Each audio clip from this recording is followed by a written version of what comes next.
Here's a video that I've been waiting to make for a while. I'm going to talk about why I separated from the United States Air Force and what my life has been like since. I separated from the Air Force in February of 2017, so it's been about a year and a half since I've been a civilian, and I've been enjoying it. I've been a student. Even before that, I was taking a few classes here and there while active duty. But I've just been enjoying being a civilian, as you can see, and also from my first video. But I thought that maybe talking about the reasons why I separated would be a good idea. Maybe somebody would find it relatable or have some more questions. So the first reason that I separated from the Air Force was the future of my family. The second reason was the future of my career.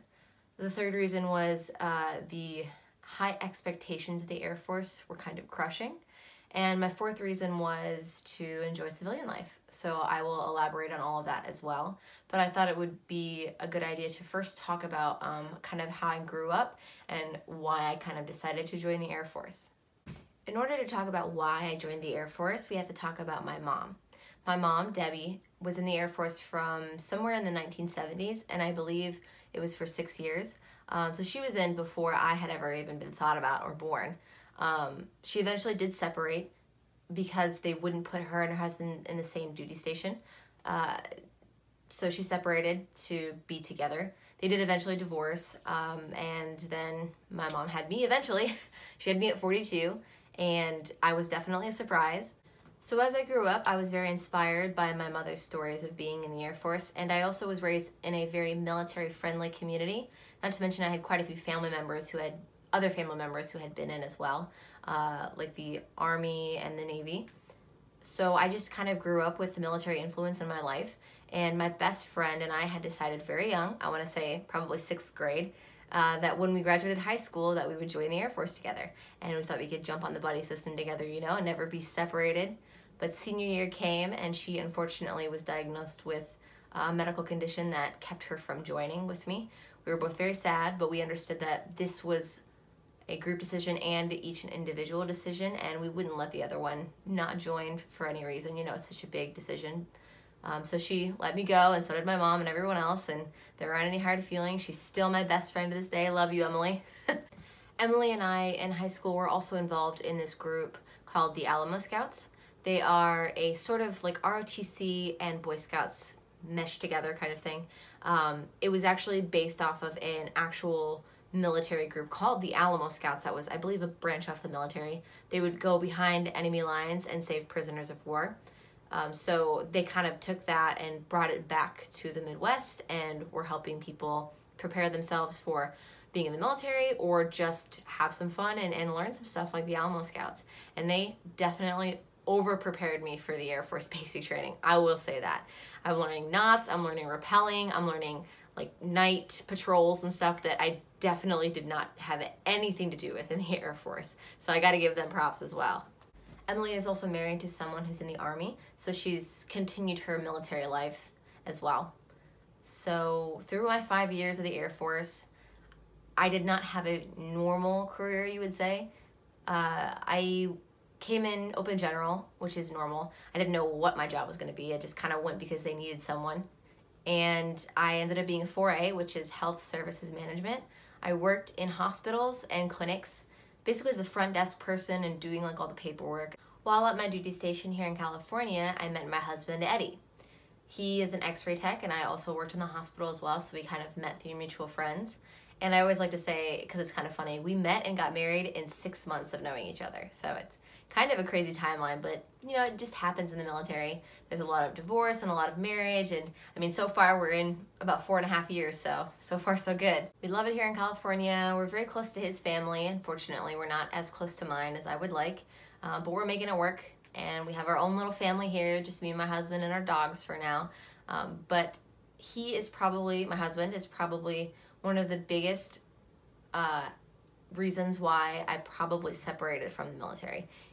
It leads me into my first point, separating for the future of my family. Eddie and I both want children. Right now, we just have him and I and our dogs, and kids are a long ways down the road. But we decided that military life with kids is extremely hard. Obviously, it's doable. People do it all the time. My mother did it as well. But it, like I said, is very hard. I don't personally think it's stable. The idea of my husband staying here with kids and me deploying was not something I ever wanted. I worked with a lot of other women, and I would hear stories about how while they were deployed, they would get videos of their children crawling for the first time and talking for the first time, and they weren't there to experience it. I have to, like, hats off to you, because you are serving your country and you believe there's such a greater purpose that you would sacrifice those experiences.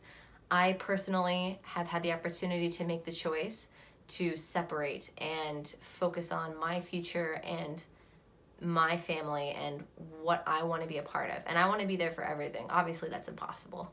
But to be there as much as possible and to not have to think about, oh gosh, I'm in my deployment band. What if I have to leave and my baby's just this little and I won't be able to see all these things that happen. You know, I didn't want that for my family. And maybe I'll work while I have kids, but it's going to be totally different than being deployed while you have children. So that was really one of the biggest influences on myself. My husband will say my influence is something different, like just wanting to have pink hair. But for me, it really was the future of our family. I do want to add, raising kids in the military happens so often. So many people have children. Again, it's so doable. And I don't want to shade people who do it and get divorced and stuff. It is literally just the military life and what happens. I'm just saying that because of what I've seen, I made the choice to pull back and do my best to prevent something terrible like that happening. My second reason was the future of my career. I wanted to be a real estate agent when I was first thinking about separating. There is no job for real estate in the Air Force.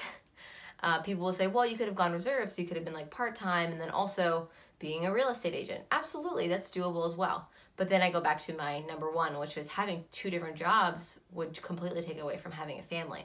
Anyway, basically real estate wasn't going to be a part of the Air Force. I couldn't have both of them. And who knows, maybe I'll change my idea. Maybe I'll want to do something else. I really would like to look into getting into TV and radio broadcasting, which is available in the Air Force as well.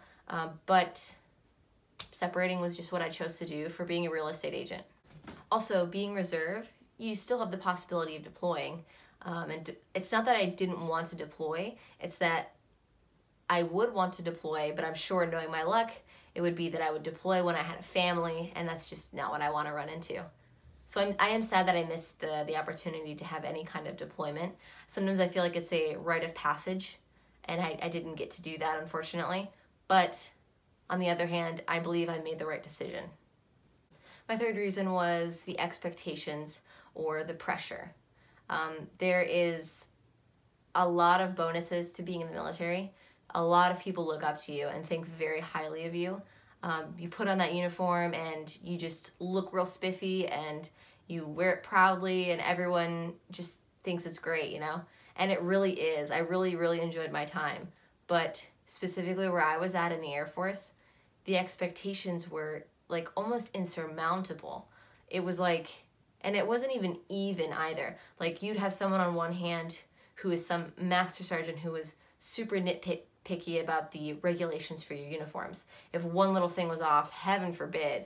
But then you have someone else on the other hand who believes that what's most important is completing the mission properly. And if your uniform looks a little wrinkly or has a little string here, it's not a big deal as long as you're doing your job properly. And if you're not, they're going to find out what's wrong with you.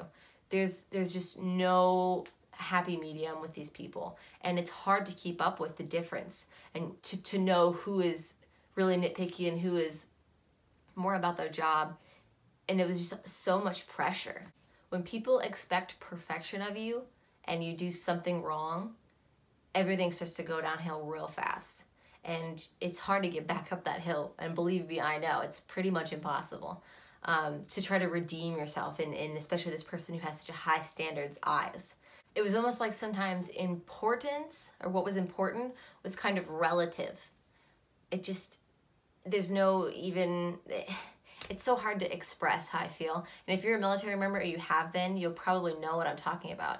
It's like that person in the office that is always being nitpicky and nobody else really cares as much about this certain thing that doesn't matter. And you get paperwork for it for no reason. I wasn't perfect. There were things that I got paperwork for that I should have, absolutely. And there are things that I got paperwork for that I should not have. And it was just someone who was having a bad day or someone who was sick of me being me. And that can have an effect on someone's mental health. I was fortunate enough to be able to leave before something really got bad in terms of mental health for me. But I know many, countless military members who, on top of many other worse things, like God forbid they see horrible things in deployment, but then coming to work and getting this other pressure and that person feeling like it's not as important as the other battles they're having, it has to be so hard and so heavy. I guess you could say my third reason for separating kind of sums up to people were really freaking annoying and I didn't want to keep up with their standard. And it wasn't like I didn't want to keep up with any standard. It was like certain people who had a standard for things. That was just baloney. Like, it just didn't matter. Like, my job is done. You know, people expect a lot from you in the Air Force. People look up to you, but it's also a double-edged sword because then you mess up and everything just gets completely screwed. So yeah. And my fourth reason is pretty simple. Just that I wanted to experience civilian life and being a full-time student.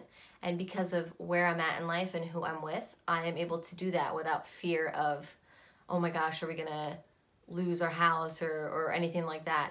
I'm in a very comfortable area and now I can have pink hair and just go to school.